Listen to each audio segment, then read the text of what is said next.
Why the free trade fanatics are wrong. International trade is a balancing act between self-interest and moral obligation. International trade gets plenty of coverage in the news. On the one hand, you have proponents of free trade amongst nations, including some free trade at all costs economists and the bastion of economic thinking, the Economist.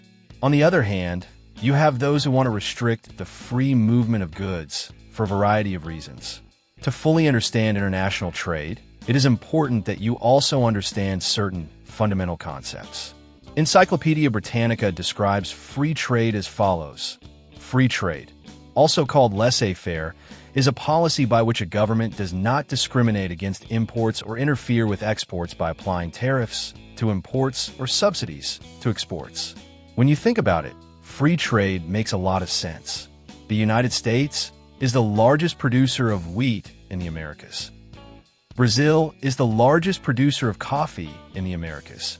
So, it simply makes sense for Americans to buy coffee from Brazil and for Brazilians to buy wheat from America.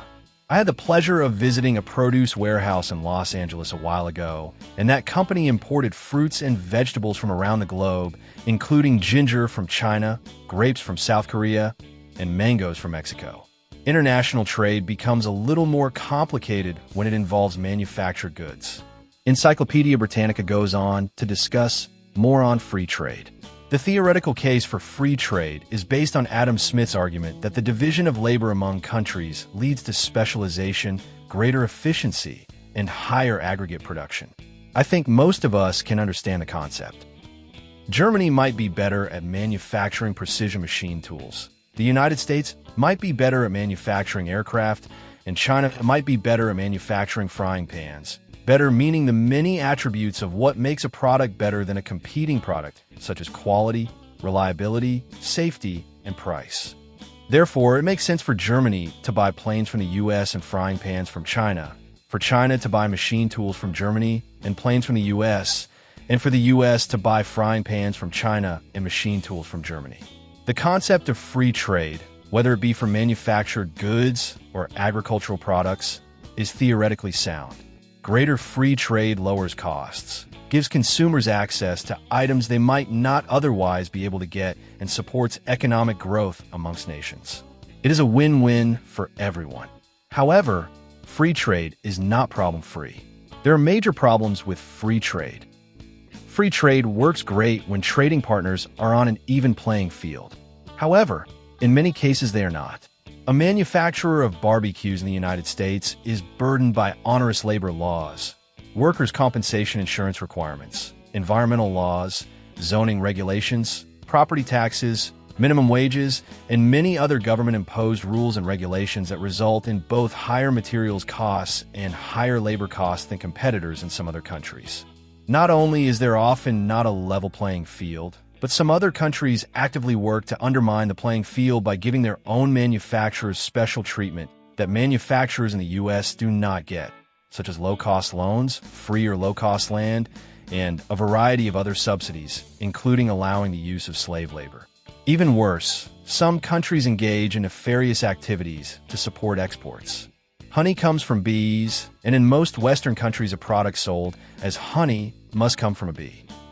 The Chinese produce a product made from sugar and pass it off as honey. When the U.S. banned imports of the Chinese fake honey, the Chinese shipped their fake honey to other countries like Indonesia, and then Indonesians were shipping that same fake honey to the U.S. Another problem is over-reliance on one source of supply. If one country has the lowest cost for producing certain products, other countries may come to rely on that country, and when emergencies happen, it could result in problems getting critical supplies. This happened during COVID when the United States found that there were no domestic manufacturers of masks, hand sanitizer, and certain drugs. China, the primary manufacturer of these products, through a combination of restricting supplies and businesses being shut down by overzealous government agencies, could not supply what the United States needed. Another negative consequence is that jobs in one country could be eliminated as manufacturing moves to other countries that are more efficient or have lower costs. That happened in the United States, where we lost manufacturing jobs to Japan in the automobile industry and to China in the electronics industry. while consumers in general may have benefited from lower costs. There's an argument that says the general population must make certain financial sacrifices for the well-being of our fellow citizens. This is the argument made by every politician who ever proposed or proposes any form of social program, such as minimum wages, food stamps, welfare, school lunches, and Section 8 housing. To add to the list, we do business with many countries whose social and political systems are at odds with the concepts of freedom, liberty, individualism, and capitalism upon which the United States was founded. Does it really make sense for us to do business with people who engage in totalitarianism, who abuse basic human rights, who throw gay people off rooftops, who allow for the use of slave labor, who deny citizens the right of self-determination, who stone women to death, and who engage in all manner of despicable enterprises and activities? The trading of goods between nations is overseen by the World Trade Organization. However, much like other international organizations, such as the World Health Organization and the United Nations, its effectiveness can be eroded by member countries who engage in skullduggery and activities that are not aligned with the mission and goals of this international organization designed to facilitate the free flow of goods. So, what happens when the United States puts tariffs on imported products? One blistering article in The Economist critical of tariffs states that the burden actually falls on American consumers via higher prices.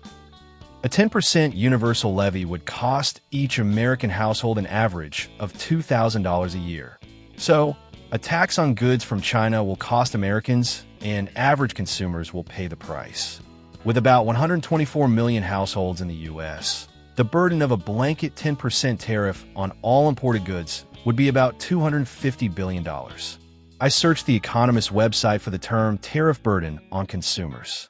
On the very first page of search results, there were several articles discussing how tariffs negatively affect consumers. I then searched for the phrase excise tax burden on consumers. There were no results that included any discussion on the cost of excise taxes to consumers. I then searched for the term sales tax burden on consumers. There were no results that include any discussion on the cost of excise tax to consumers. Sales taxes in the United States cost consumers close to $700 billion.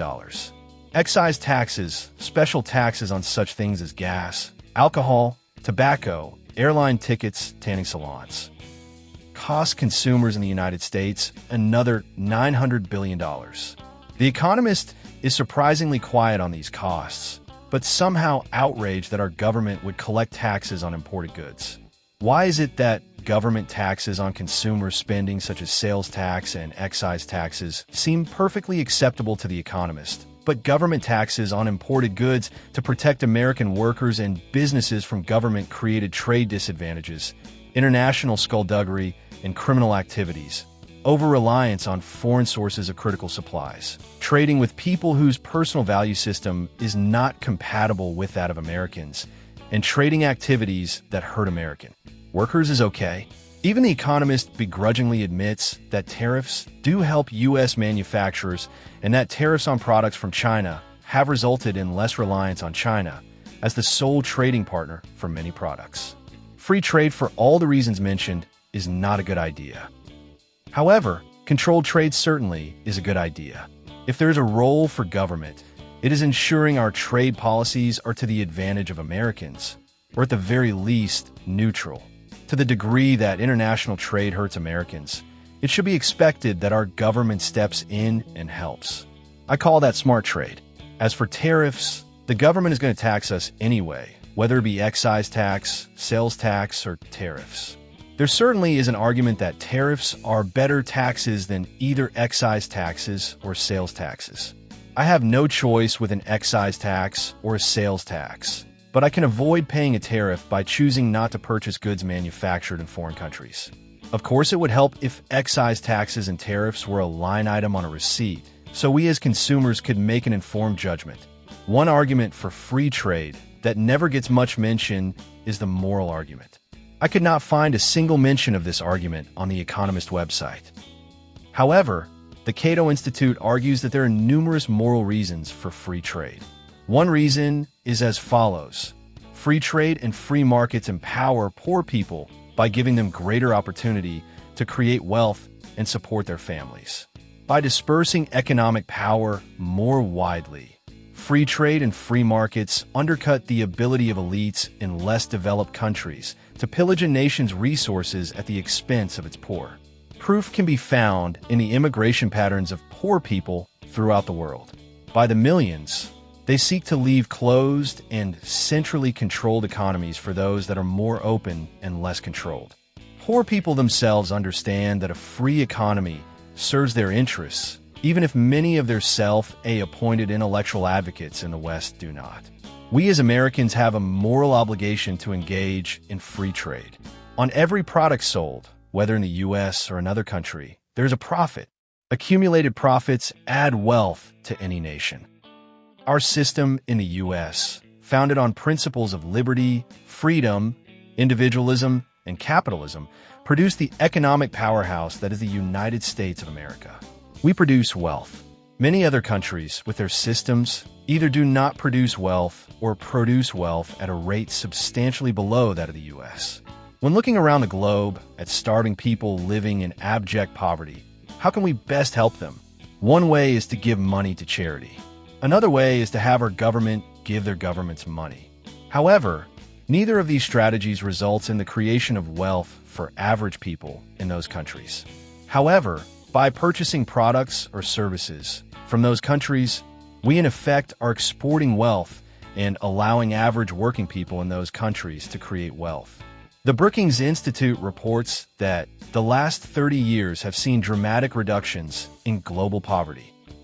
The Guardian reports that global poverty has seen a spectacular decline since the 1960s, when about 80% of the world's population lived in extreme poverty. Today, that number has been reduced to near 10%, with hundreds of millions of people removed from the extremes of hardship. A huge factor in this astounding reduction in global poverty is the willingness of Americans to purchase product from across the globe. Despite the many reasons we have discussed why free trade is not such a good idea, we have been exporting wealth to other nations for the past 60 years, if not longer. How is it that we could export that much wealth and still have a robust and from time to time roaring economy?